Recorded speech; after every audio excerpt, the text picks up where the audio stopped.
ਜਦੋਂ ਨੀਂਦ ਦੇ ਟਾਈਮ ਉਧਰ ਬੰਦਾ ਸਾਰਾ ਦਿਨ ਗੱਡੀ ਲੋਡ ਕਰ ਰਿਹਾ ਤੇ ਸੌਣ ਦਾ ਉਹਦਾ ਟਾਈਮ ਹੈ ਤੇ ਉਹਨੂੰ ਕਹਿੰਦਾ ਨਹੀਂ ਤੂੰ ਗੱਡੀ ਚਲਾਉਣੀ ਆ ਵਰਨਾ ਮੈਂ ਤੈਨੂੰ ਪੈਸੇ ਨਹੀਂ ਦੇਣੇ।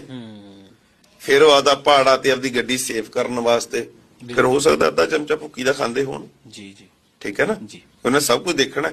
ਉਰੇ ਲੋਕਾਂ ਨੂੰ ਕੇਲੇ ਤਾਂ ਯਾਰ ਬੜੇ ਸਵਾਦ ਲੱਗਦੇ ਆ ਵੀ ਹੈ, ਅਮਰੂਦ ਬੜੇ ਸਵਾਦ ਲੱਗਦੇ ਆ, ਕੇਨੂ ਅਨਾਰ ਸੰਤਰੇ ਪਪੀਤਾ 2500 ਕਿਲੋਮੀਟਰ ਤੋਂ ਆਉਂਦਾ ਉਹ ਬੜਾ ਸਵਾਦ ਲੱਗਦਾ।